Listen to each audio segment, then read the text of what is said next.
Hello friends, तो आज हम देखने वाले हैं बायोकेमिक सिस्टम में। आज हमारा जो टॉपिक हम कवर करेंगे बायोकेमिक सिस्टम में वो कौन कौन से हैं। हम थियोरी क्या है बायोकेमिक सिस्टम की, हिस्ट्री क्या है, पास्ट क्या रहा है, कॉन्सेप्ट क्या है और प्रिंसिपल क्या है, ये सब हम उसमें कवर करेंगे।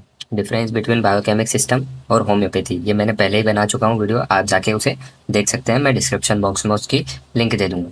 और ये बहुत इंपॉर्टेंट क्वेश्चन है, बहुत ध्यान से देखना। मैंने पूरे नोट्स के रूप में बनाया है, ऐसा कैसे ही एग्जाम में उतार आना। ठीक है, बहुत अच्छे नंबर मिलेंगे। तो आइए देखते हैं biochemic system of medicine.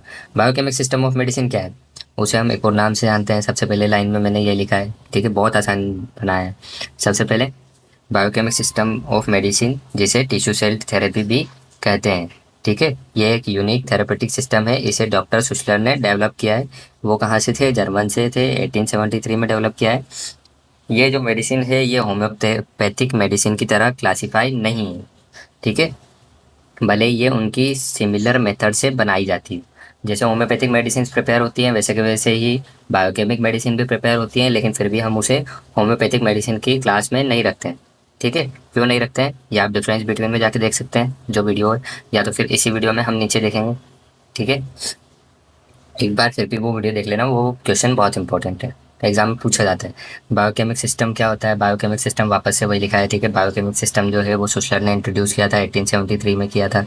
Biochemic word जो है वो कहाँ से आया है? बायोकेमिस्ट्री से आया है। बायोकेमिस्ट्री कहाँ का वर्ड है? टू लैटिन वर्ड है। बायोस का मतलब क्या होता है? लाइफ होता है, शुरुआत से पढ़ते आ रहे हैं। केमिस्ट्री का मतलब क्या होता है? कंपोजिशन ऑफ सब्सटेंस, या तो फिर उनके अंदर जो चेंज होते हैं, रिएक्शंस पढ़ते हैं ना केमिस्ट्री के अंदर, वही। ठीक है, और कंपोजिशन भी पढ़ते हैं, कैसे क्या बनता है।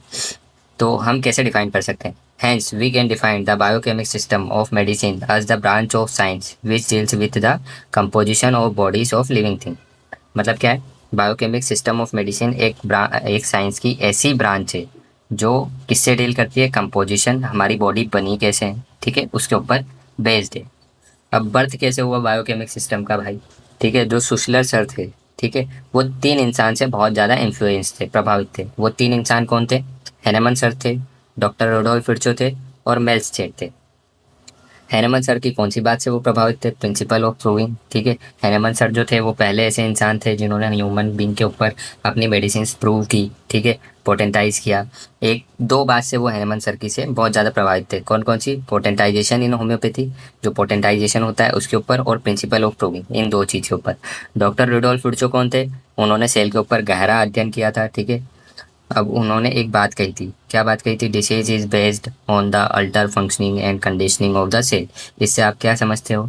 इससे हम ये समझते हैं कि अगर कोई सी चीज़ है वो उल्टा काम करने लग जाए, या उसको प्रॉपर हम फूड वूड ना दें, न्यूट्रिशन ना दें, तो हमें डिसीज हो जाएगी। ठीक है, कोई सा भी सेल है, जैसे एक एग्जांपल ले लेते हैं, अपना किडनी का सेल हो गया। किडनी का सेल हो गया, उसका काम क्या है? फिल्ट्रेशन का काम है। नॉर्मल फंक्शन बता रहा हूँ, फिल्ट्रेशन का काम है। अगर वो फिल्ट्रेशन नहीं करेगा तो हमें डिसीज हो जाएगी। ठीक है, यही है विच अफेक्टेड। अब मेल्सचेट सर ने क्या बोला था? मेल्सचेट सर ने जो थे उन्होंने डिस्कवर किया था कि कुछ मिनरल्स जो हमारी बॉडी के अंदर बहुत ज़्यादा इंपॉर्टेंट है। वो मिनरल्स उन्होंने बताए थे। Discover that minerals salts are essential for functioning of human body and animal body. ठीक है, ही सेड, उन्होंने क्या बोला था?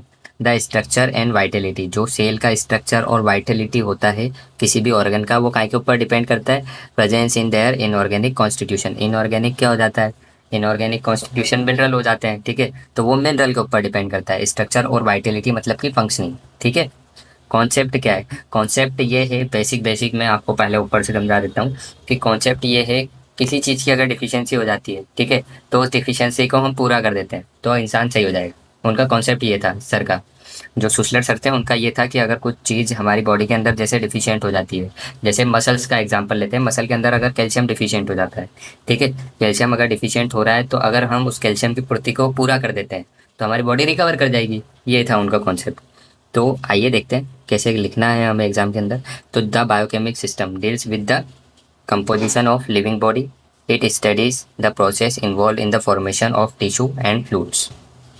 बायोकेमिक सिस्टम जो है वो जीवित लिविंग बॉडीज़ के ऊपर, लिविंग बॉडी के कंपोजिशन के ऊपर पूरा जो है बेस्ड है। ठीक है, उसमें हम प्रोसेसेस पढ़ते हैं। ठीक है, कौन कौन सी प्रोसेसेस पढ़ते हैं कि जो टिश्यू वो है वो कैसे काम कर रहा है, ठीक है, या जो फ्लूइड है वो कैसे बन रहा है, इसके ऊपर हम बात करते हैं।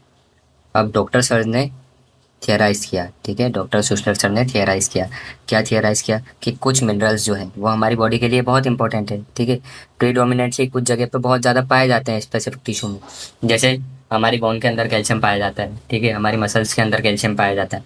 इसी प्रकार से बॉडी ब्लड के अंदर आयरन पाया जाता है। इसी प्रकार से कुछ चीज़ें जो है हमारी कुछ जगह पे बहुत ज़्यादा मात्रा में पाई जाती है और इम्पोर्टेंट भी है, ठीक है, स्पेसिफिक ऑर्गन में या टिश्यू में।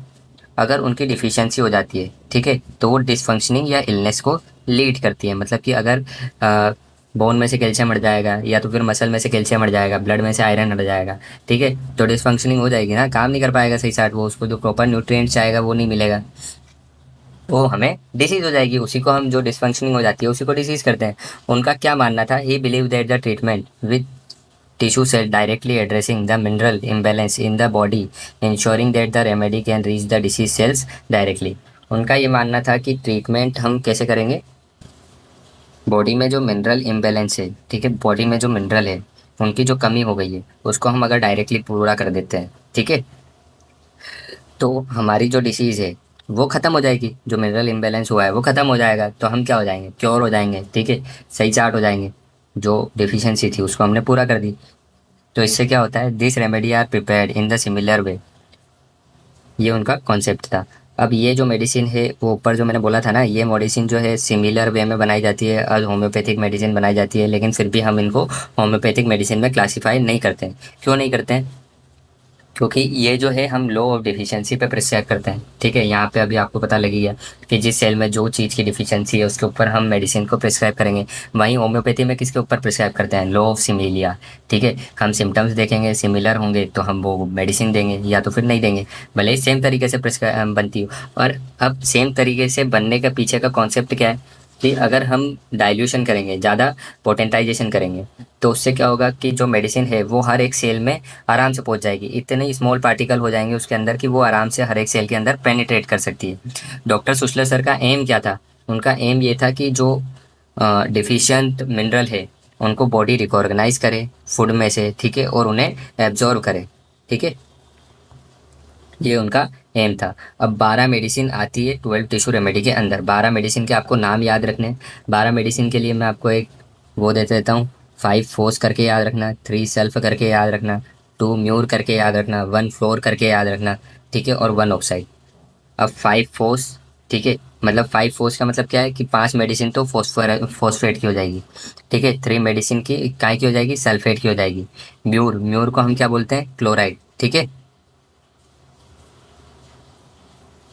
क्लोराइड। तो 2 मेडिसिन क्लोराइड की हो जाएगी। 1 फ्लोर, 1 फ्लोर से फ्लोराइड, ठीक है, ये यहीं पे 1 फ्लोराइड, और 1 सिलिशिया ऑक्साइड, ठीक है। बहुत आसान है याद रखना। आप ऐसे एक दो बार बोलेंगे 5 फोर 3 सेल्फ 2 म्योर 1 फ्लोर और 1 ऑक्साइड, तो याद हो जाएगी, ठीक है। अब आपको सबसे पहले लिखना ऐसे ही है एग्जाम में, बस ये आपको याद करने के लिए दे दिया, ठीक है। फ्लोराइड, फ्लोराइड में सबसे पहले लाइम लिखना, ठीक है, फॉर्मूला लिखना, उसका पूरा नाम लिखना, ठीक है। क्लोराइड में सोडियम पोटेशियम आ जाता है, उनका पूरा फॉर्मूला और नाम लिखना, ठीक है। इसके बाद सल्फेट, सल्फेट में तीनों ऐड कर देना, तीनों का पूरा नाम लिख देना, ठीक है। पीछे का सल्फ सल्फ सल्फ लगाना है। लाइम को कैलकेरिया कहते हैं, सोडियम को नेट्रम कहते हैं, ठीक है, पोटेशियम को कली कहते हैं, तो वो यहीं पे, ठीक है। लाइम को कैलकेरिया, सोडियम को नेट्रम और फोस्फोर सॉरी पोटेशियम को कली, ठीक है। ये फॉर्मूला लिखना ज़रूरी है, फॉर्मूले ज़रूर लिख के आना। अगर एग्जामिनर खुश, ठीक है, तो आपकी कॉपी में अच्छे मार्क्स, आपकी कॉपी में अच्छे मार्क्स तो आप भी खुश। उसको खुश करने पे ध्यान दो भाई। और ये पूरे नोट्स जो है ये नोट्स की तरह ही बनाए हैं मैंने, ठीक है। ऐसे के ऐसे अपनी कॉपी में लिख लो और रट लो और एग्जाम में लिखो, बना बनाया खाना, ठीक है। अब इसके बाद ये तीनों थे, ये तीनों ऐसे के ऐसे लिख दो। इसके बाद आयरन लिख देना और एक मैग्नीशियम लिख देना, ठीक है। ऑक्साइड में सिलिशिया ऑक्साइड। इसके बाद कंक्लूजन, ठीक है, ये भी जरूर लिख के आना, एग्जामिनर पे अच्छा इंप्रेशन पड़ेगा। तो गोल है बायोकेमिक सिस्टम का, वो क्या है, मेंटेन इक्विलिब्रियम, ठीक है, जो बॉडी के अंदर इक्विलिब्रियम है वो बनाए रखा जाए सेल्स के अंदर। और डिसीज़ को कैसे ट्रीट किया जाए कि जो डिफिशियंट सेल्स हैं उनको डायरेक्टली बॉडी को देके, ठीक है, उन्हें ट्रीट किया जाए और वापस से इक्विलिब्रियम में अगर ले आएंगे तो वो ठीक हो जाएगा पर्सन। ये थेरेपी जो है ये किसके ऊपर फोकस करती है, जो नेचुरल मिनरल सेल्ट है उनके ऊपर फोकस करती है, जो हमारी बॉडी के नॉर्मल फंक्शनिंग के लिए असेंशियल है, ठीक है। यही लिखा हुआ है इसमें और कुछ भी नहीं लिखा हुआ है। अगर आपको ये वीडियो अच्छी लगी हो तो इसे प्लीज़ लाइक करना और कंपैरिजन बिटवीन में एक बार ज़रूर देख के आना, ठीक है, क्योंकि वो भी एक इम्पोर्टेंट क्वेश्चन है और मैंने सारे इंपॉर्टेंट क्वेश्चन की लिस्ट डाली हुई है। Thank you.